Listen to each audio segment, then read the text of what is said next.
Our next special guest has probably the shortest bio I've seen in the history of my time hosting the Inspired Word for about 54 weeks. I love this bio. This shit is one sentence. Eric Alter, a Staten Island-based Pushcart Prize nominated poet, has been published in Spectrum, the Brooklyn Paramount in downtown Brooklyn. That's it. Clap it up and welcome to the stage, Eric Alter.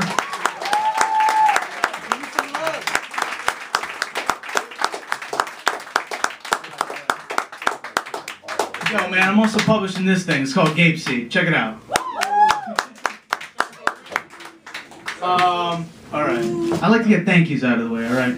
I want to thank Mike Geffner. I want to thank Aimee Herman. I want to thank all my friends for coming out. And I want you all to check out this beautiful goddamn book sitting over there on that desk over there. And Gemineye wasn't lying. There is a beautiful essay written inside my book just for me. And it can be yours. Alright. In honor of Amy's reading, I'm going to read a poem that I wrote in honor of her. I'm going to start with that. It's called Aimee Herman is a Song. I want to shed your skin of all its stress and worry. Hop right in and wear it proudly. Scars ablaze, radiant, radiant.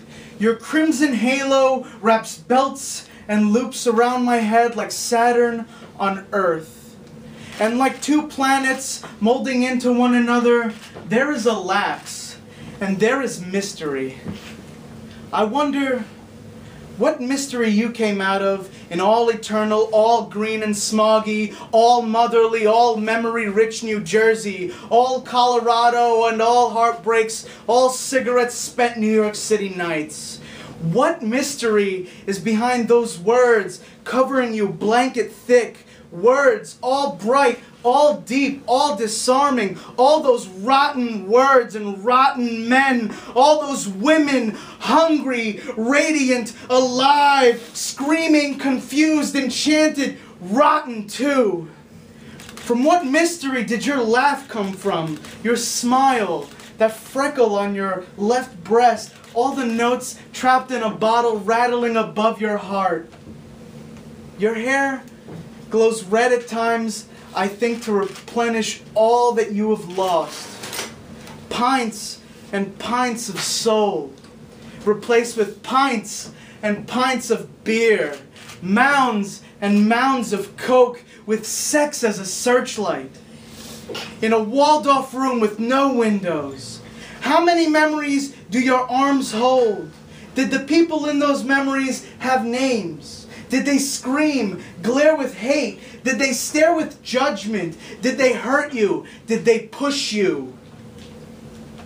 I sometimes think a splash of paint, I sometimes think a splash like paint on a canvas will give me a clearer picture. That to drain the ancestors from my heart would get me far enough from family to become someone else. But I don't know. All I know is that at some point you crawled out of the wreckage that was your body into this world with its intent, bad news and labels, and now you sing like all those who came before you, like all those who plan to come, and all those singing with you, infused with melodies, rhythm, bass, and harmony. Aimee, you are a song.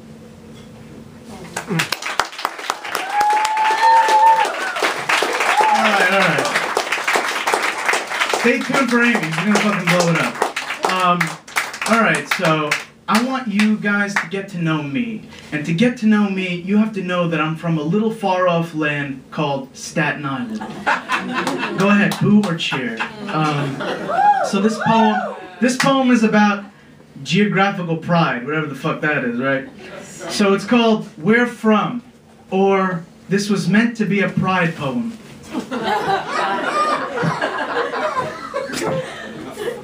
I'm from the borough on the subway map in a box made to look smaller than the rest of the city. The borough scratched out with a knife or a pen or spray painted on with an X. The poorly cut steak-looking borough.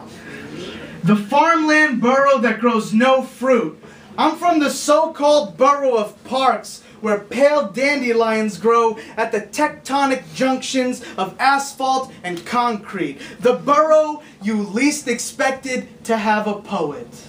I'm from the last conservative bastion borough, the only red part of this bluebird city ran by gold-plated bulls. The borough with one train line that never made it to the poor. The borough that Brooklynites use as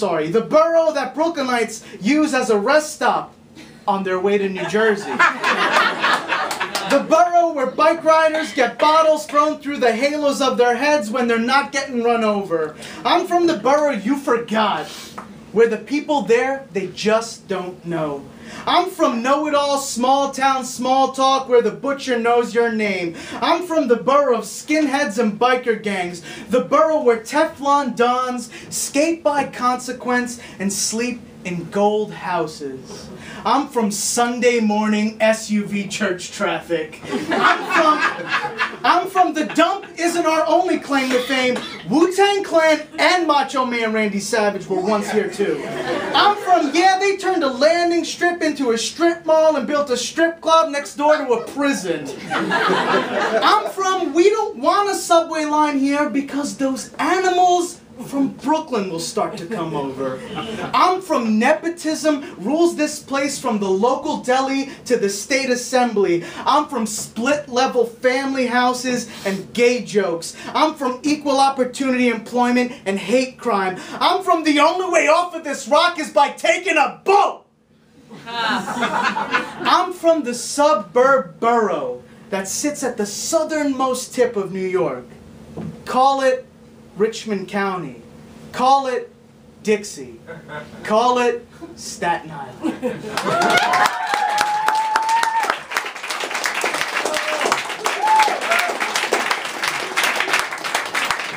Alright. I got two more and I'm off, I swear. This next piece is an old piece, but I kind of stowed it away, and so it's kind of new and I revisited it. And it makes me very sad, but it's kind of about family. It's about how sometimes you just have to accept who family is and who made you. And you got no choice, but you gotta love them. So, it doesn't have a title, so you make the title.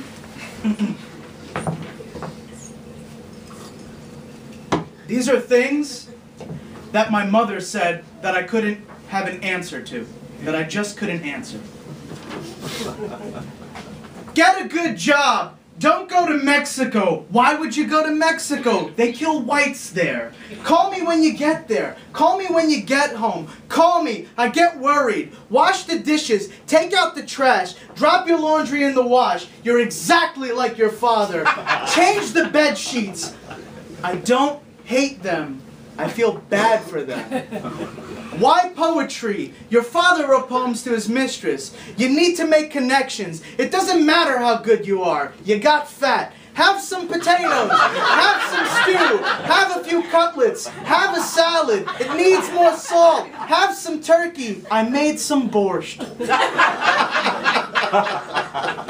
Is her nose wide? Don't forget you're Jewish. Don't trust Arabs. I hope you're not gonna marry her. Think about the children. People will stare at them. They won't know whether they're black or white. Wear cologne. Wash your hair. Cut your hair. Wear nice clothes. Make lots of money. Don't be like your father. Wear a tie and brush your teeth. How dark is she? Shave your beard. Where did you come from? We found you in the cabbage crop. We found you in the toilet one day after eating a big meal. They switched They switched you out with a real child at the hospital. You're not just a child, you're an investment. Go to law school, go to med school, go to business school, go to grad school, make lots of money. Shovel the walkway, fix the TV, install the propane tank, hammer this nail, hang this clock, hang this photo, hang this painting, change the flat, wash the car, renew your inspection for God's sake. Stop hanging around the park at night. Don't do drugs. Don't drink. Don't you think you would prefer a Jewish girl instead? Don't smoke grass. Make lots of money. Have a job. It doesn't matter if you love it or not. Love isn't everything. Buy a house. That is happiness. She isn't too dark, right? I know it's wrong to think like this, but I can't help it. Even your father would be upset. There's something wrong about it. I can't explain. It's just wrong. Last one, I'm done. Alright, so you guys got to meet my mom, and she's not here to defend herself, so I gotta show the other side, okay? She's old, alright? She was born in 1947. Give her a break, whatever. This is just about... I just moved out of my parents' house this January, so this poem is about when I lived with them. So that was for 25 years. Poet living with his parents. It's pretty easy living with your parents. After a while, you come to accept your hatred for one another. They hate your ideas, your writing, and you hate their inability to understand. It's pretty easy living with your parents and writing poetry, because on some nights, when I come home drunk, I open the front door and I hear Mother moaning. I stand and listen to her tremble for a second or two and decide to let the old man have it. I go outside and smoke. 10 minutes later, it's over. I know because Pop runs into the shower right after. The water's still running, like he's scrubbing off a sickness. And we say goodnight to one another like it counts. It's pretty easy living with your parents and writing poetry, because when Ma is washing my nephew, I can see the crumbling folds of her pussy as she crouches down in a barely there robe. And I tell her, Ma, put some clothes on. And she says, like you haven't seen me naked before. And then I leave. It's pretty easy living with your parents and writing poetry, because they'll never come to a reading. And the one time Pop read a poem, he told me to stop writing. You learn to stop fighting and just to nod, just to agree. To express your retaliation not in angry words, but in chemical warfare. I took his beard trimmer, shaved my filthy, unshowered pubic hair covered in days of pussy, and watched him prune his face as though he were a singing bird, holding in my rapture as he asked, "What are you looking at?" And I replied, "I love you." Thank you.